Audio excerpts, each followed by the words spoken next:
Hi, and thank you for joining us for this virtual concert. We're very happy to be here in Rockport, Maine. I'm Kyle Sanna. This is Dana Lynn. And we have been a working duo for about a decade now. We're based in New York City. Um, we're both very much involved in the traditional Irish music world. And this is our project where we can bring in some of the other aspects of our musicality and our working musical life, such as being both of us composers and arrangers and improvisers. We can bring those elements into our approach to Irish music. And now, with our collaboration with Palaver Strings, that takes that even further. So, we're going to be playing a piece called the Choral Suite, which is a 50-minute medley of Irish tunes where we have arranged what we've recorded on our album as a duo for us plus the strings. And this is an example of one of our projects that is based around the themes of environmental fragility. And it celebrates the biodiversity of a coral reef, not just through our arrangements of these tunes, but also with the addition of artwork by Dana Lynn. She has illustrated all these different events that correspond to the different pieces. So there are, you'll see the coral reefs, you'll see, different schools of fish, and you'll see, seahorses and sharks and manta rays and sea turtles. And they've been animated, and you'll see that superimposed on the performers as we play this piece. I want to thank you all for tuning in. It's really lovely to be here. This is only my third time to Maine, and somehow I'm always here in the dead of winter, but it's still incredibly beautiful. And I just wanted to add a note about why we choose to base so many of our projects on environmental concerns. Both Kyle and I share this as a deep passion and a deep concern for the state that our planet is in and the way humankind has chosen to or chosen not to be good stewards of what we have and the only planet, only home that we all have. And, when I was growing up, it was widely thought, or we would widely think that every decision you make is a political one, down to everything you buy in the store, down to what you eat, down to all of the little details of how you make your life on the planet.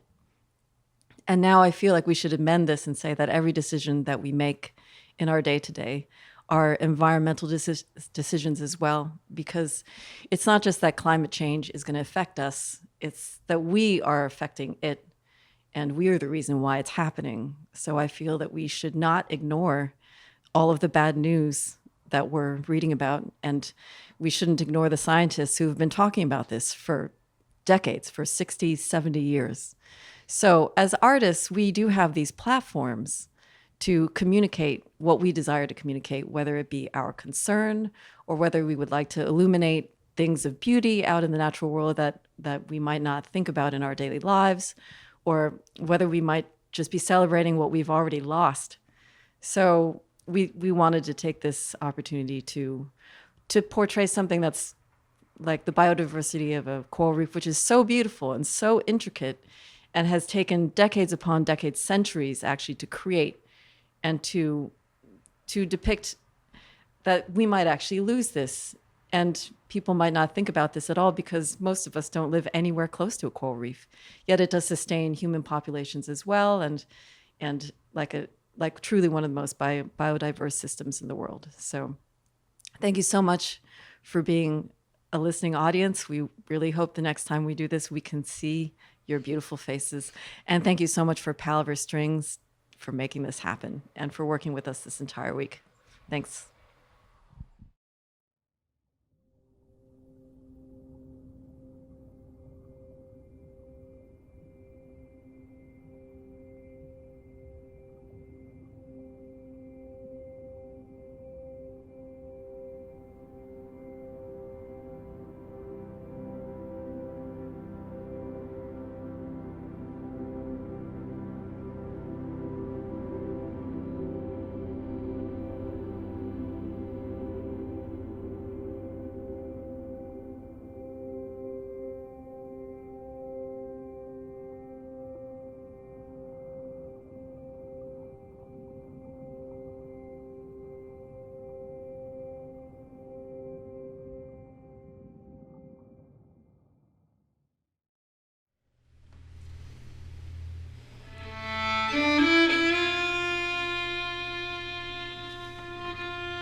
Thanks so much for tuning in tonight.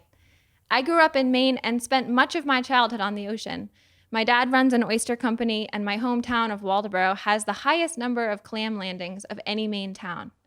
The lobstering industry comprises the largest percentage of the fishing industry in Maine, with over 200 million pounds of lobster caught in 2019 alone. So many in our coastal communities are or will be dramatically impacted by the uncertainty brought by changing ocean conditions, whether it's sea level rise, ocean acidification, or warming temperatures. Actually, the Gulf of Maine is warming faster than 99% of the global ocean.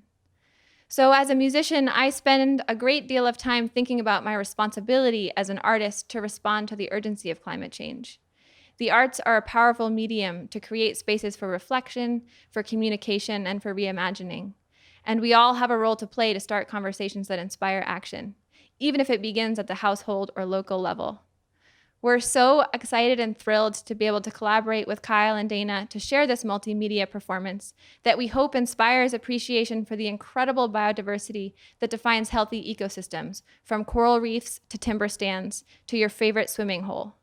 More importantly, we hope you will take time to learn more about the impacts of climate change where you live and ways you can get involved in the climate movement. Thank you. When Palaver asked us to do the choral suite for them, they also commissioned a new work, which we were very excited about. And this is a new endeavor for us because it was the first time we did a co-composition, which I don't really I don't. It's rare, I think, just in general. It's a rare thing for people to co-compose a piece of instrumental music. So Yeah, and it was new for us. So we they wanted something that would respond to climate change locally here in New England, and I became interested in the work, the literary and the activist work of Rachel Carson, who is not from this area, but the Maine coast was like her favorite place. She moved to Maine in the last decade of her life. She was actually not far from here on Southport Island. She had a home, and you may know Rachel Carson. I mean, she's famous for her book Silent Spring and for being probably the most influential person to sort of spearhead the environmental movement here. And that book itself was, one of the more consequential books of the 20th century. But before Silent Spring, she was a marine biologist, and she wrote 3 books that were about the sea and the shore, and they really brought to the public awareness the ecological thinking that was beginning to be part of how scientists understood life, biodiversity, and ecosystems, but really was kind of a new concept in the 40s. And we wrote a piece that is kind of referencing that ecological thinking of the relationships between organisms and between organisms and the natural cycles of tides and day and night and the seasons. And this piece is called Under the Seawind, and that comes from Rachel Carson's first book, a 1941 book of the same title. And in it, you will hear, it evokes a 24-hour period on the Maine coast. So there's 2 tidal cycles. It starts with a low tide and ends 2 tides later.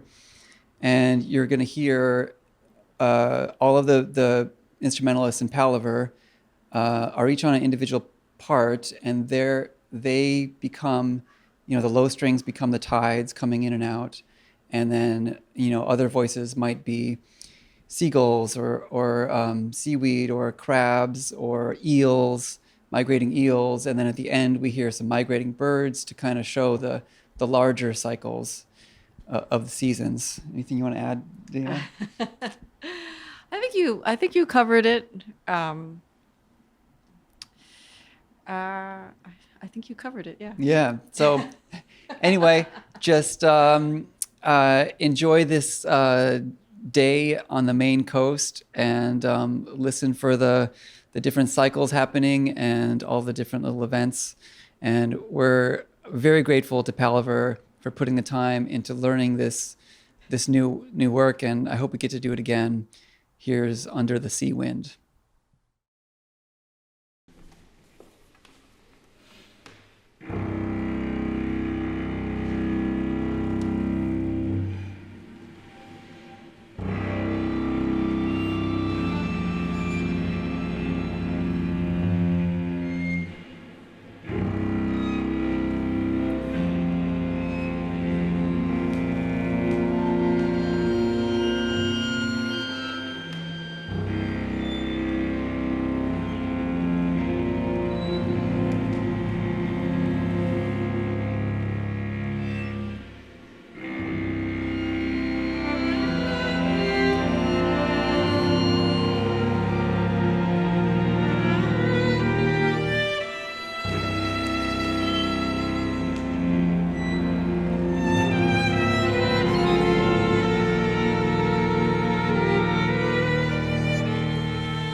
When I think about climate change, there are many days when I felt it is irresponsible and selfish of me to be a musician, and that I should be out in the streets protesting, writing letters to the government, and raising money for climate activist organizations. However, I realize that solving climate change isn't just about getting everyone to march in the streets with signs, and that each individual has a specific role to play based on his or her strengths and expertise. And as I've studied the climate movement more, I've actually become optimistic because it's clear that we have the knowledge, technology, and resources to solve the climate crisis right now. The real obstacle is figuring out how to work together as a global community and how to inspire more love, compassion, and empathy towards our fellow human beings. And this is where I see art playing its role in the climate movement. Especially this past year during the global pandemic, I saw how music inspired joy and hope, how it provided emotional support, how it fostered deep human connection, and simply reminded us of the raw emotions that we can experience that make us inherently human. And while technology is advancing at an exponential rate, our levels of human consciousness is not. We get to decide if we're going to use technology to fight each other or to save the world. And my hope is that music can help tip the balance towards the latter. So like Palaver, I urge you to find how you can use your unique passions, skills, resources, and platforms in service of the climate movement. You have a role to play, and you have to take action now. To find out more about us, you can visit our website at palaverstrings.org and follow us on social media at palaverstrings. And to learn more about our climate pledge, to read detailed information about the climate crisis, and learn how you can make a difference, visit palaverstrings.org/climate. Thank you so much for watching.